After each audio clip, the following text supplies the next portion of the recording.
This is for Exponential. Bryan, come on out. Please give him your attention. Thank you.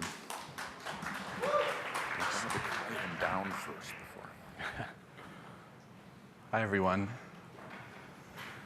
So when I think about the face of big data, I think of Kevin Spacey. And this is one of the two stories that I had to cut in the interest of time. Unfortunately, I'm trying to pack a 40-minute presentation into 20. So all I can say is, if you don't know the story about how Netflix developed House of Cards by leveraging their subscriber data, look it up. It's a very good story. The other thing I can convincingly argue at the end, if you care to ask, is why it is better to fight a horse-sized duck instead of 100 duck-sized horses. And bonus points to anybody who figured out where that went in this presentation. So you'll hear today, tonight, this week, this year, how wonderful big data is. And don't get me wrong, I do think it's wonderful. This is what I do. My job is big data. But we, as an industry, do have a history of irrational exuberance.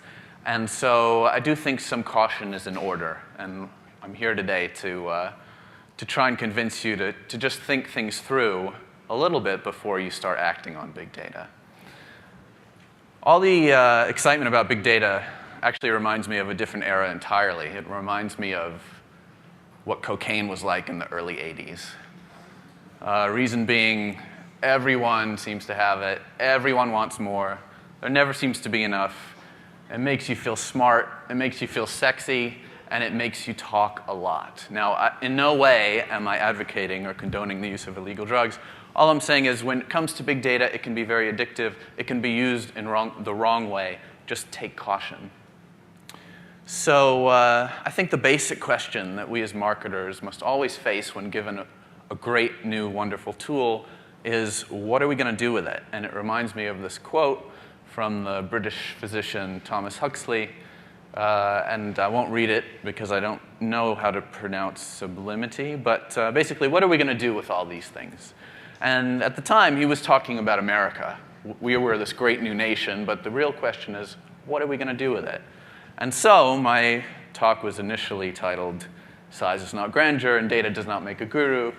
Unfortunately, in a world where bananas that look like celebrities get far more page views than I do, I dumbed it down and simplified it a bit to 5 reasons big data needs to get smarter.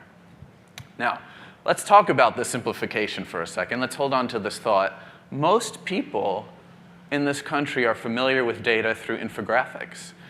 And we can perhaps thank USA Today for this and perhaps nothing else. But infographics are to data as what a Lunchable is to foods you find on a farm. It's so heavily processed and massaged and made easily digestible that it's easy to forget an infographic is data, and data is messy. Data is very messy. You may be forgiven for not realizing or fully acknowledging how messy data is. After all, computer science was born in a lab, in a room that was so clean because bugs, the flying kind of bugs, were a problem, where people wore suits to use the computer. You could be forgiven if, as this stock art shows, you imagine your server room looks like this. In fact, it probably looks a lot more like this, and you'd be lucky if it were so clean. Also, the graphs and displays that you'll see here today, including my own, and from vendors and partners that you use, are very much cleaned up and processed to show the basic underlying trend or the underlying message, when in fact the data that we see on my end is as messy as this. Again, data is very, very messy. Data science is almost not even a science. We've turned away the lab. We don't have experiments. We don't have a control group. We don't even accept causation. As a data scientist, as a big data scientist, we look solely at correlation. And that is actually the huge advantage. That is the one reason big data works so well. Is we don't need to find correlation. We don't need to understand. We don't need to have the data tell us why something is working. It's enough to know that there's a correlation there. So 5 points why this is not going to solve all the world's problems. The first is that big data simply can't get that much bigger. There's a signal-to-noise problem. There's only so much signal out there, and when you start listening harder and harder, you start picking up more and more noise. And eventually, you're picking up more noise than signal. Now, those of you old enough to have built a stereo system might remember this property in buying stereo cables. In the digital era, where you find it most often is in your pocket where your phone is and the camera in that phone. Now, the cameras in smartphones have been getting larger and larger and larger information brackets. The amount of data that they're able to pick up continues to grow. The Samsung S4 picks up 3 times as much information as my point-and-shoot camera, which is admittedly old. But you'll see, just in this visual, that in taking in so much more information, it takes in a lot more noise. And in a situation where the signal is not very strong, such as a low-light situation, the Samsung camera is overwhelmed with noise. You can see the difference of the quality of these two. Whereas the Nokia, although it has fewer pixels, it has less information, so it's able to more clearly see what's out there. If you remember this graph, this is how we deal with this at Exponential. So basically, it's a difficult one to explain quickly. If you were to create an algorithm to predict a conversion, to predict a buy, and model how successful it is over time, the days leading up to that conversion, you'll notice that although there are peaks along the way, it eventually falls off. As you go farther back in time, you start picking up more and more noise. You pick up cookie deletion, changed and shared machines. You pick up people who are enthusiasts who never intended to buy, and you start picking up converters that you didn't know converted. And what's interesting about this graph is that if you go way out, 45, 90 days out, a lot of these curves become negative. They actually start working against you because you're targeting the wrong person. So even though I have at my disposal a year's worth of cookie data for each user, provided that it's clean, I would never go back that far. The sweet spot is really 30 to 45 days. Now, my new pet peeve this year is retargeting. Last year it was clicks and buying on click-through. A few of my clients are saying, listen, we're only going to buy retargeting this year, which is fine if you want to just look at the last few days of the conversion. Of course it's going to perform better. But as marketers, we should know that there's a funnel here, and people are in different stages of the conversion process at different points. It would be a mistake to only buy the peaks of these graphs. You need to align your marketing message differently along the conversion funnel. Number 2, even big data misses the basics. So what do I mean by the basics? The basics are what you would want to know about a person if you could only know a handful of things about them. When you go to the doctor's office or you're filling out some sort of form, they'll probably ask you your age, they'll probably ask you your gender, and they may ask you your ethnicity. Those 3, along with household size, are probably the 4 most interesting, telling things you could find out about a person, but only if you could find out 4 things.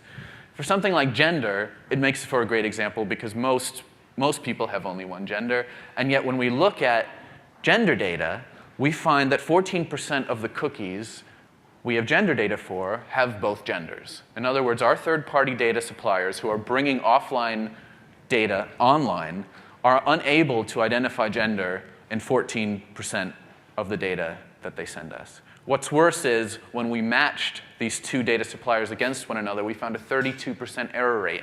That would be 50% if they were picking these genders out of a hat. It's really bad.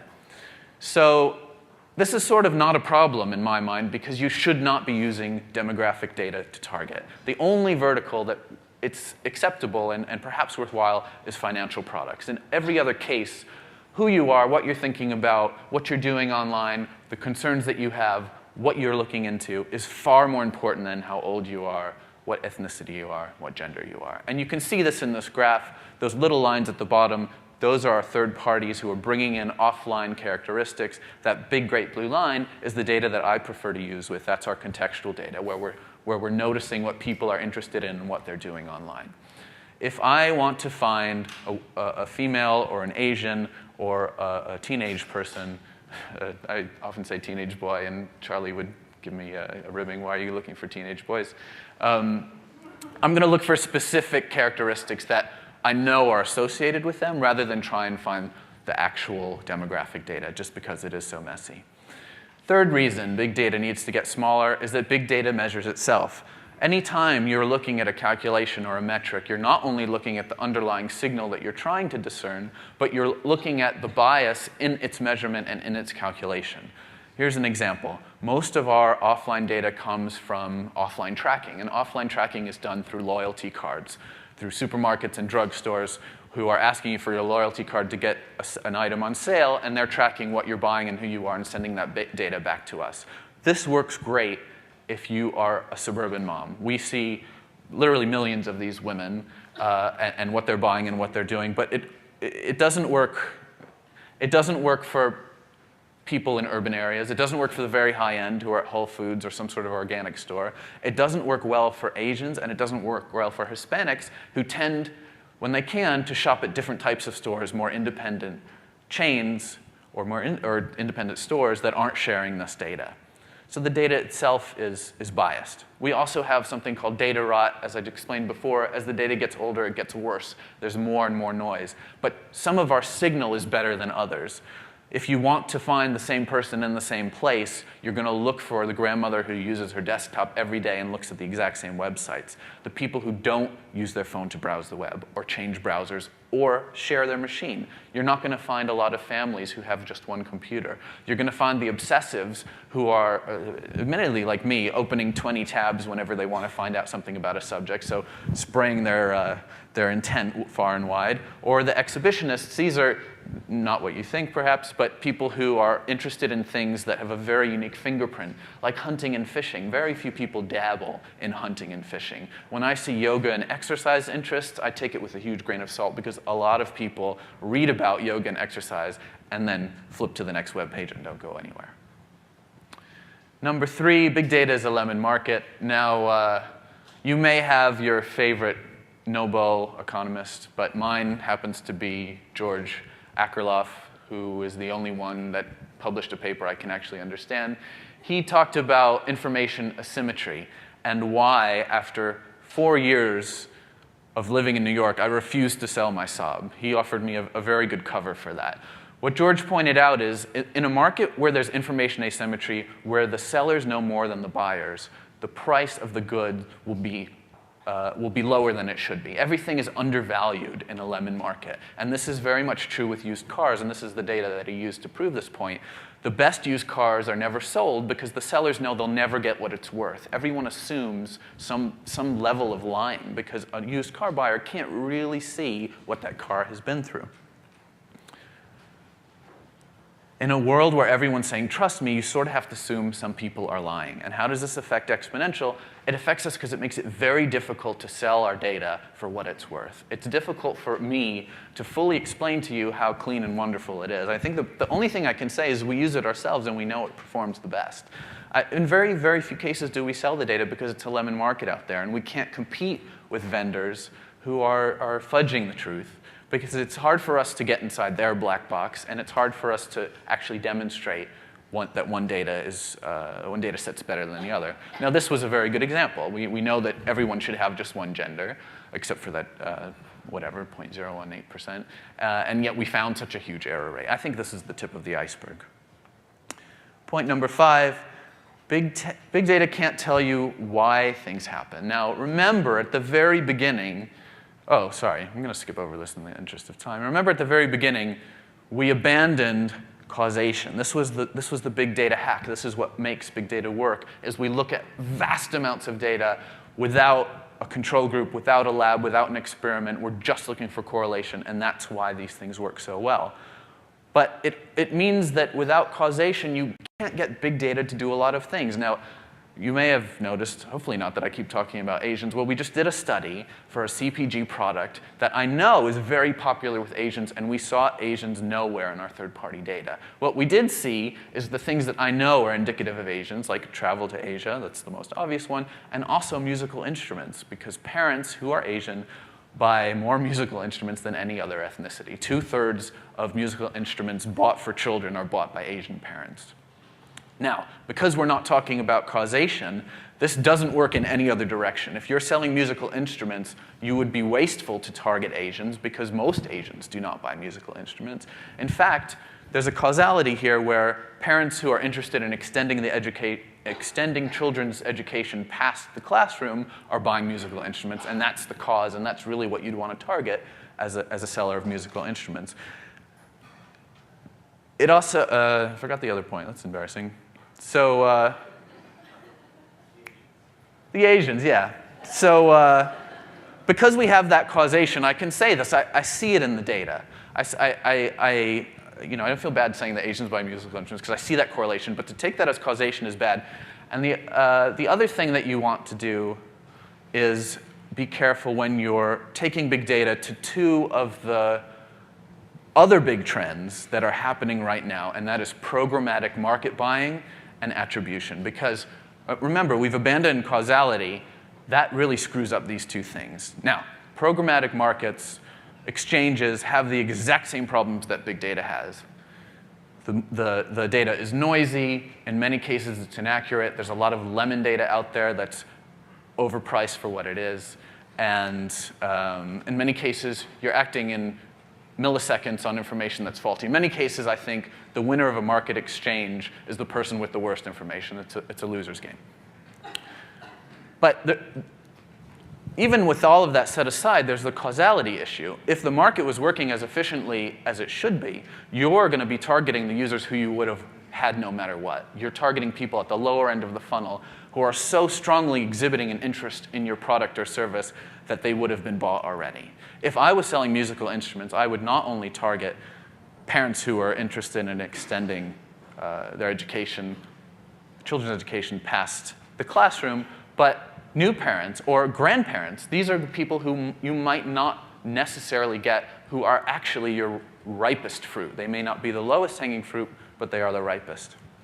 Finally, for attribution, attribution is heading to us from the exact opposite direction, trying to establish causation, what is actually causing these people to buy, trying to get rid of this bias of targeting people who you already have.